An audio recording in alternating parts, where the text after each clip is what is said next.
Wall Street to Main Street to help small business owners have the same capital as corporate America and give them the same resources as a larger company. We cover business funding, business credit, scaling, business consulting, and much more. Check out the website at shieldadvisorygroup.com. Welcome to the show, The Liquid Lunch Project. Hey, what's going on, everybody? Me and the professor are here today with Jon Weberg. Jon is an entrepreneur. He's been in the digital marketing space since he was 14 years old, and he's also a two-time self-published author. And we're going to learn a little bit about optimization of your digital marketing today. What's going on today, Jon? Doing fantastic. It's a bright day. Things are going good, and thank you both so much for having me on. I really do appreciate you. So, Lou, I know marketing is not really your jam, but we're going to learn a lot today. So I think you should take out a notebook and a pencil, you know. The legal pad and pen is out. Let's and go. If you guys are lucky, you may get a mention in next week's newsletter. I'm ready. I've been looking forward to talk to you all week. I'll tell you why. Because youth usually is wasted on the young, but I got to tell you, it wasn't wasted on you, buddy. I appreciate Maybe you get the chutzpah to write a book at 20 years old. Well, I had all these thoughts in my head, and when I was younger, even younger than 19, I'm really young. All I did is I had to learn.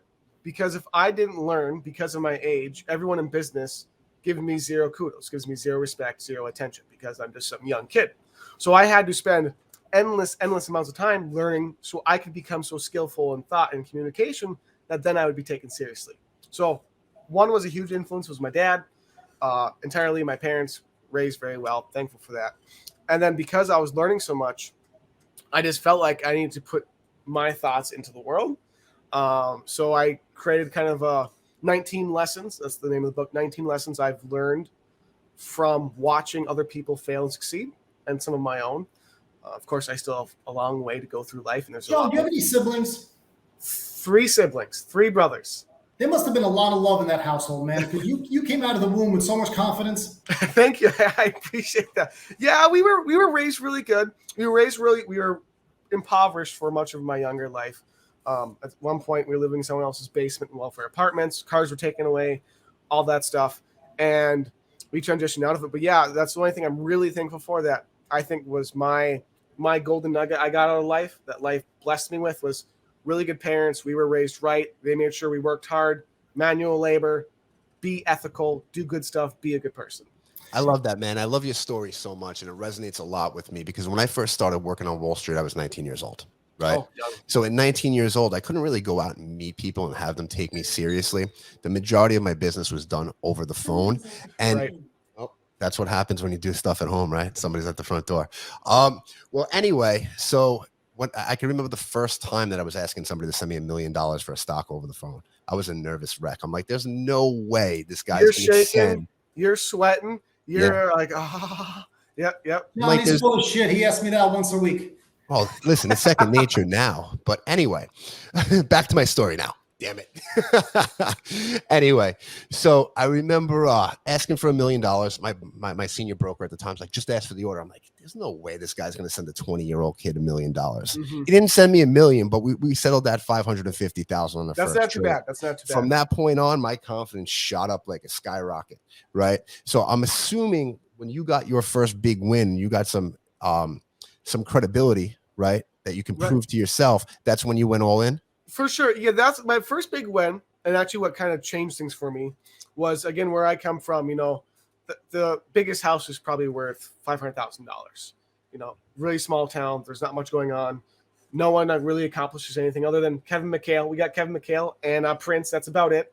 So 2 big accomplishments. But what really did it for me was because of my background. I never really traveled. Our family didn't go on vacations. You know, if we went to McDonald's, that was a treat, literally. So we got invited for, when we started doing affiliate marketing, Joel Terry, I mentioned to you guys, he flew out his top affiliates to Cabo San Lucas. And we knew it was going to be, you know, all-inclusive, really great. But when we got there, just seeing this humongous mansion that was on the mountainside that had an infinity hot tub going into an infinity pool, overviewing the ocean. It was just water into water into water. And the people there and learning from him and just experiencing that versus where I came from it was almost fake because it was such an amazing, one of a kind, unlimited margaritas. It was amazing. Unlimited food, everything you wanted, literally on demand. You were served. It was like, I didn't know that was even possible to do anything like that in life. Like where I come from, no one was ever going to accomplish that ever. Most people don't accomplish or ever get to experience what I did. So for me, it was eye-opening. Oh, I can do more. I can be more. And if I keep on this journey, the possibilities are endless. And so far, that has, thank God, been the case.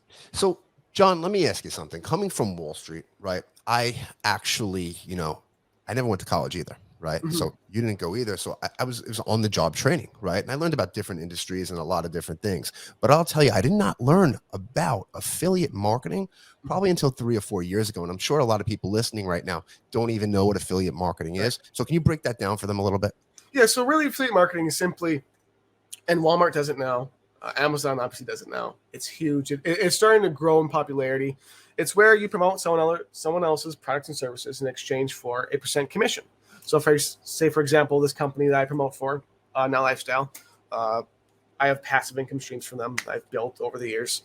And I earn 50% of every sale I generate for them, whether it's high ticket, whether it's low ticket, whether it's mid ticket, whether it's recurring, you name it. And why people turn to it is because a lot of the times with affiliate marketing, you don't have to manage customers anymore. You don't have to manage customer support. You don't have to manage a lot more of the business stuff, quote unquote. The company takes care of it. You just got to refer them customers. So you still need to generate leads. You still need to sell people and know how to do that. But it's a little more simple and easier to get into for most people. So how do you market something like that? You market really just like you market everything else. Because I believe, I'm a firm believer that most business is relatively the same.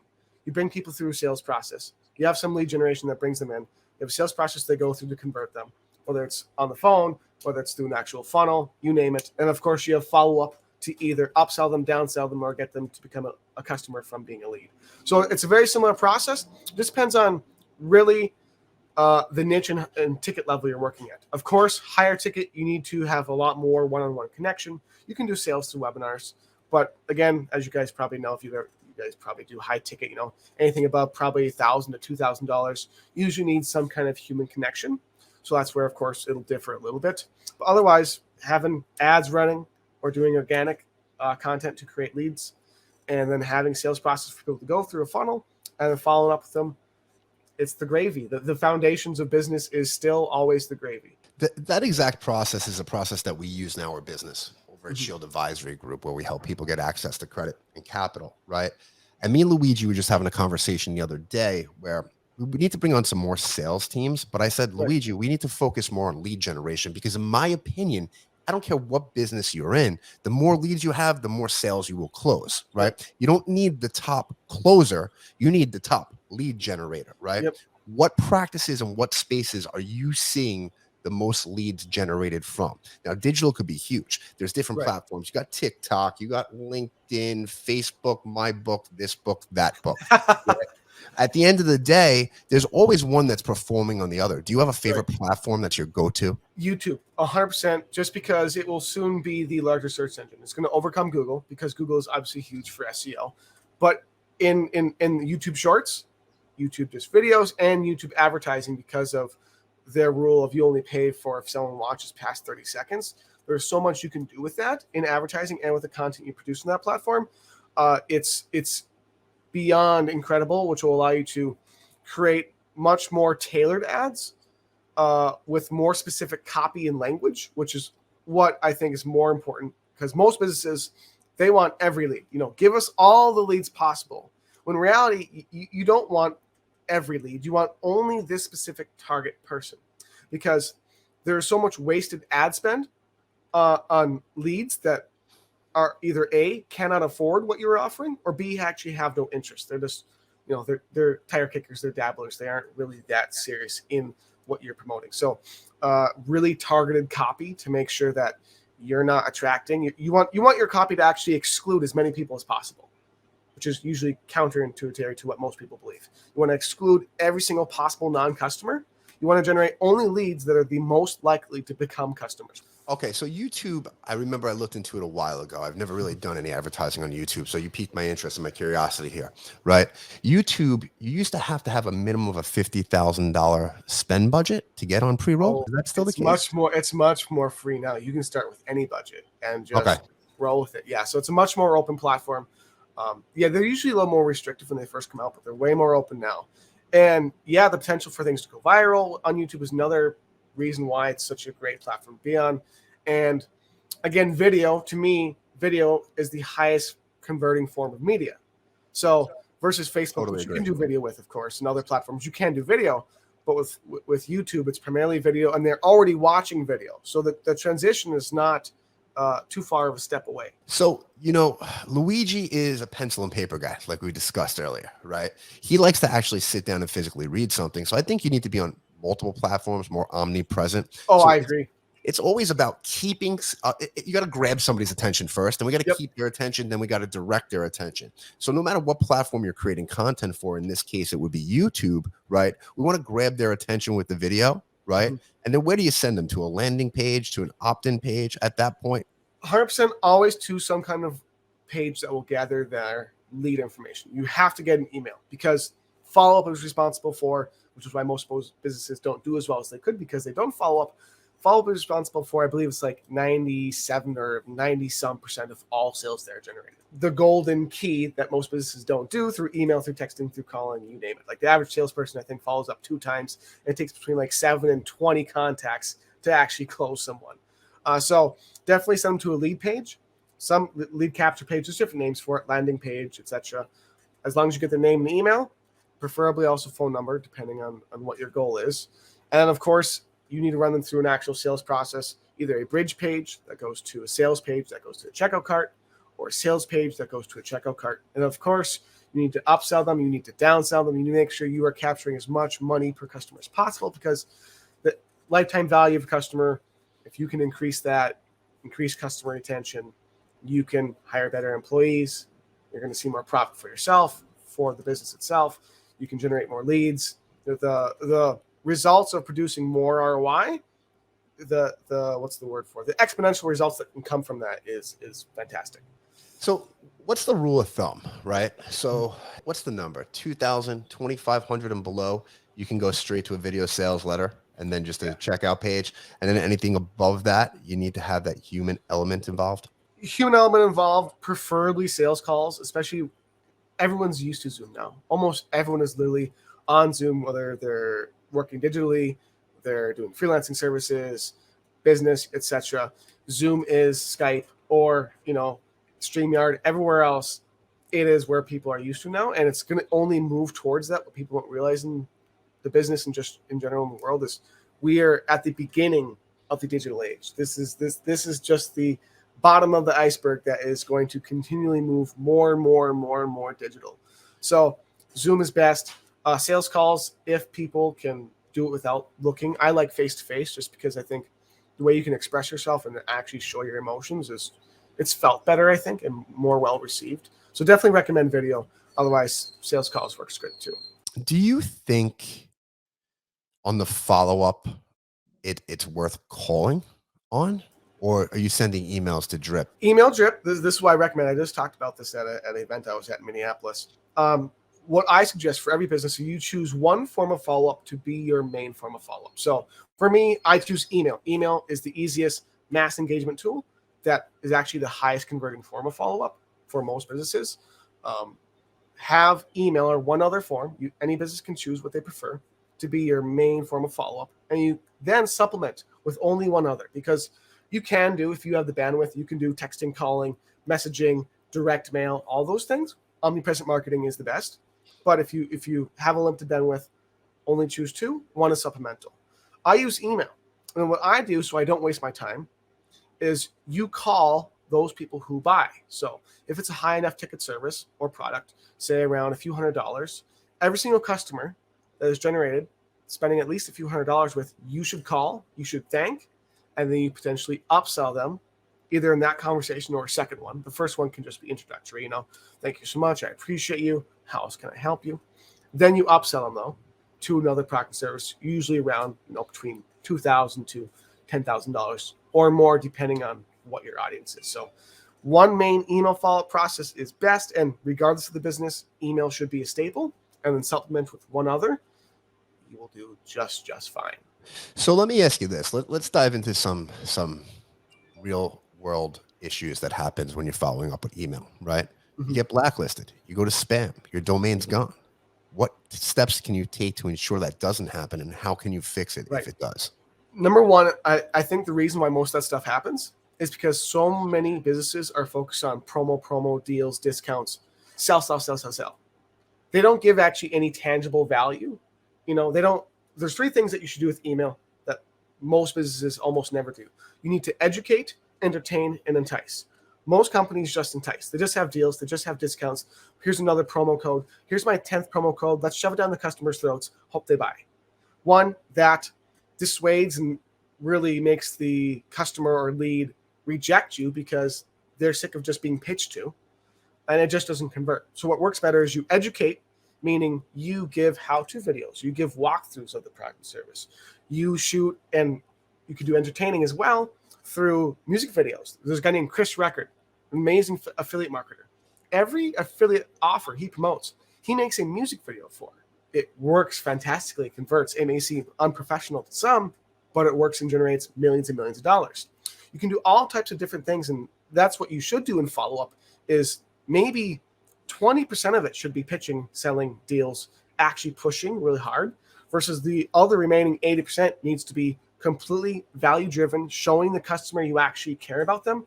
Frank Kern has a quote that if you actually show people you care about them and you actually help them, they'll buy from you. What a crazy idea. If you actually help people, they might buy from you a little more. So I think that every business needs to include way more high quality, engaging, educating, entertaining follow-up that actually will convert. Because again, in business, your job is not to sell. Your job is to build an actual relationship with your leads and customers. If you do not do that, the chance of them buying from you is way less. And also them retaining as leads for a longer period of time and retaining as customers, the chances of that is also way less as well. So what was your first affiliate marketing gig that you got into? It's the one that's right here. Now Lifestyle. He also had a company called GVO, Joel Tarian, absolutely amazing guy. And actually had my first, sorry, my dog is chewing on a toy. I hope it's not too loud for you guys. I thought it was a rubber chicken. Yeah, it pretty much is. A chicken on a motorcycle from BarkBox. But anyways, the first big sale I had with him, because it was a little bit of low ticket, maybe $25 a month. It's a CRM, basically a marketing and sales business tool, like an autoresponder for email campaigns, building pages, and so on. And it was around $25, $50 a month. And my first real sales experience with it, that also kind of opened me up my personality and got me more comfortable talking with people, is, I was probably 16 at the time, 15. And my dad goes, hey, there's this guy who's been emailing me that he wants to know more about the higher ticket program, which high ticket at the time for me was $900, $997. He goes, I need you to call him on the phone right now. And I shake. What's the commission on something like that on a $900 sale? $500. It's 50%. 50%. Yes. Okay. Depending on the company, if you want to be a successful affiliate marketer, you only work with companies that offer usually the highest commission rates, because that also means that they're profitable. If they're offering a really low percentage rate, they're probably operating off of volume. So you usually want to work with one that offers between 30 and 50%. Some offer 70 and even 100% on certain launches. So did you build a list and you use the same list consistently? Yep. So what you do in affiliate marketing, or selling anything, is we focus on building one main list that promotes that singular offer. So we had one main offer, landing page, and sales process for selling and upselling and reselling Now Lifestyle. Then, of course, though, in any audience, not everyone on your list or not every lead is going to be interested in that product or service you're selling, and they're not going to buy it. So in order to maximize your ROI, you have to promote other similar product and services to them. So maybe we promote a course, or like a course I created, or a course at the time my dad created, or it could be coaching, or it could be consulting, or it could be other things as well. Because again, no matter the business, not everyone's going to buy your main offer. And that's where you need to, in some way, still incorporate, whether it's as an affiliate whether you create additional product and services that can serve them, you have to have other things you can offer your list, because otherwise you're wasting money on leads that aren't buying that could be buying.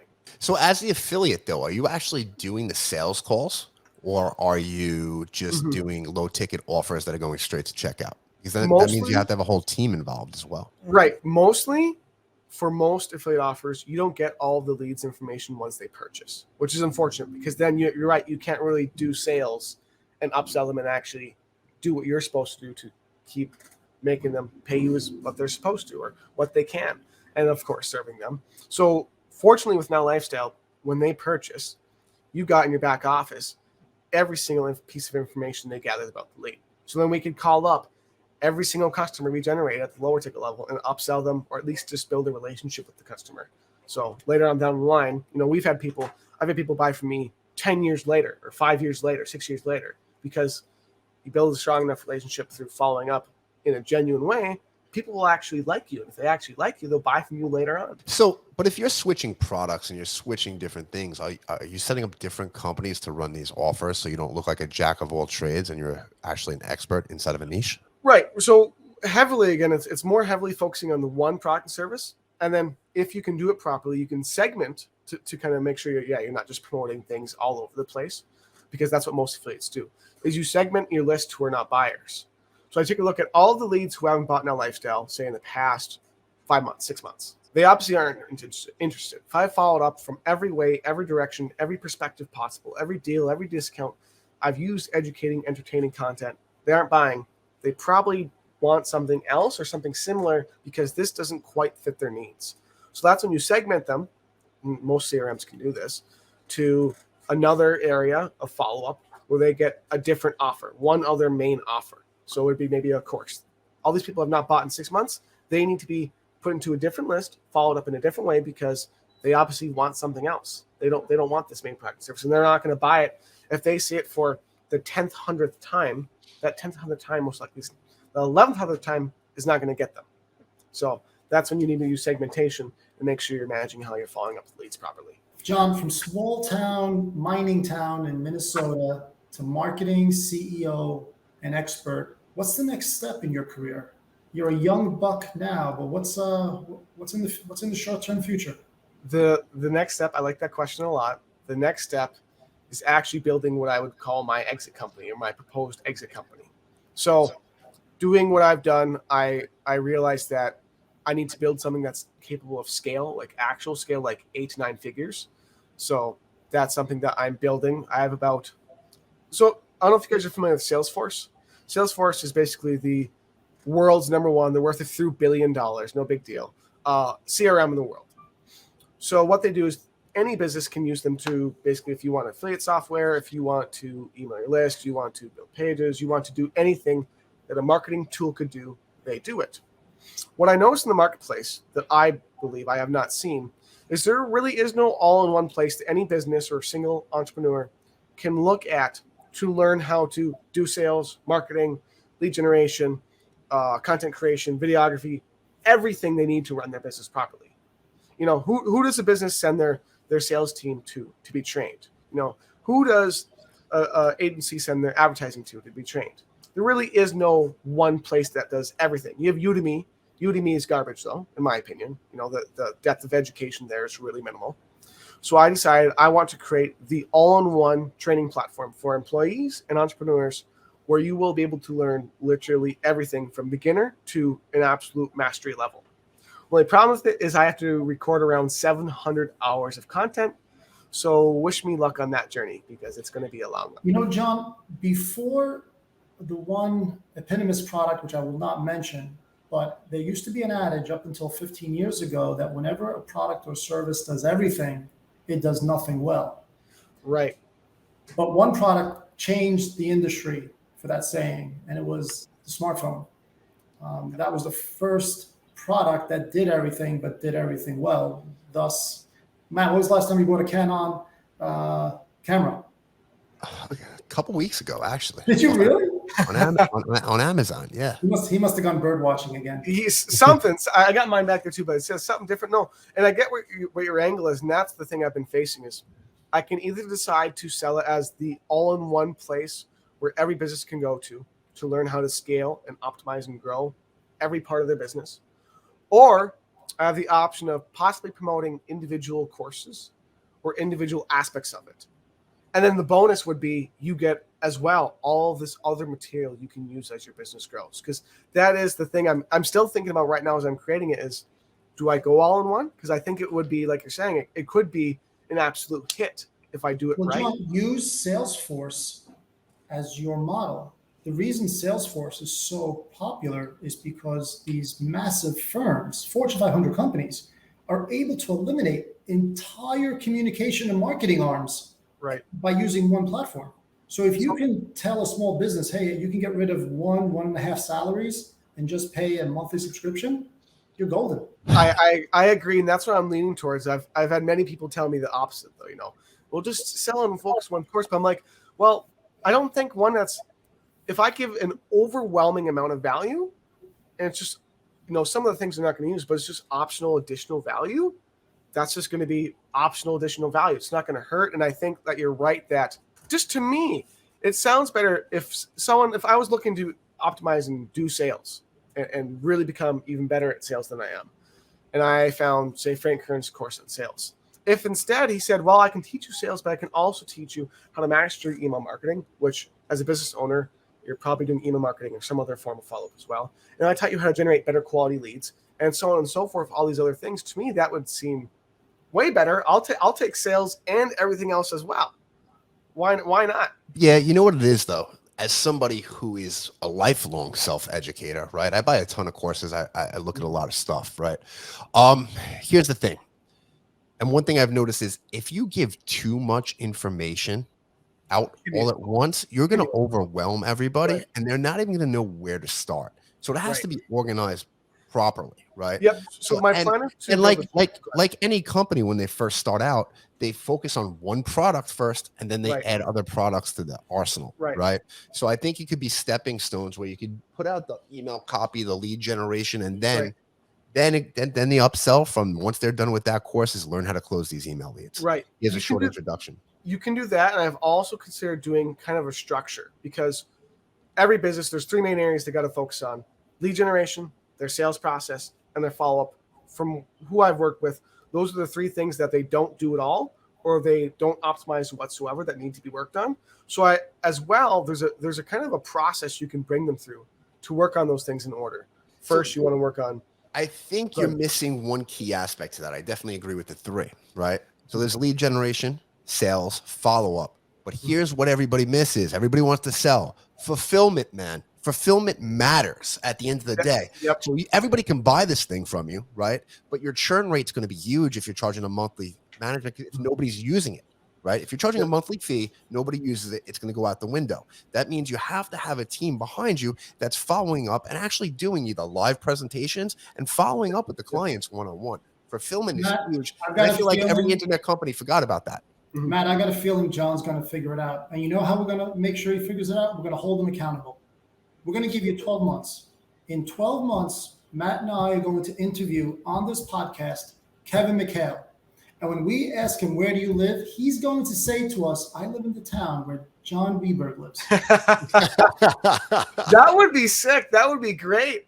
You got 12 months, buddy. Yeah. Well, my plan is that I will figure it out. And it's just a balancing act of figuring out, possibly even testing which version of it's going to work the best. And it's just a matter of time. And I do want to be held accountable. So we can do another year. We'll have me back on, or Kevin McHale back on. And But when you come back in 1 year, we're going to ask you for a favor, and it's a little bit personal branding. Oh. I too was you at 24 years old, and I grew a beard and a goatee just to look older. The next time you come to the podcast, you're going to be clean shaven, and we're going to call you Johnny Babyface Weberg. You don't like that? You don't like these guys? I love it. But what are you saying to yourself? You're saying to yourself, I have to prove to my public and my clients that I'm not deserving of my accolades, so I got to prove that I'm older. You know what? Fuck that. You're 24 years old. You're smart. You mastered your skill set. I don't care how old you are. We're going to hire you because you're skillful, not because you're 24 or 34 or 44. So it's okay to be babyface. It's okay. Johnny Weberg. Hey, listen, I got a beard. It's the in thing now, Lou. Lou's just jealous because he can't grow a beard. But is that what it is? Is that what it is? I grow a beard by 5 p.m. My 5 o'clock shadow is like probably just as much as this. Right. It's just as much Matt has a beard because I start pestering him at 6 a.m. and 7 a.m. with texts and emails. Like, shit, I can't shave again today. Hey, John, thank you so much for being here, man. We want to be respectful for your time, but I do want to ask you one question before you run. Describe yourself in one word for me, Luigi, and the audience. Genuine. I love that, man. Hey, John, thanks for being here. Guys, that's a wrap of this episode of the Liquid Lunch Project. If you want more from us, we do put out a brand new weekly newsletter called The Weekly, go figure, and go to www.theliquidlunchproject.com. We'll see you on the next episode. Take care. Thank you for listening to the show. And make sure you subscribe, leave a review, and share it with a friend. We'll see you on the next episode of The Liquid Lunch Project.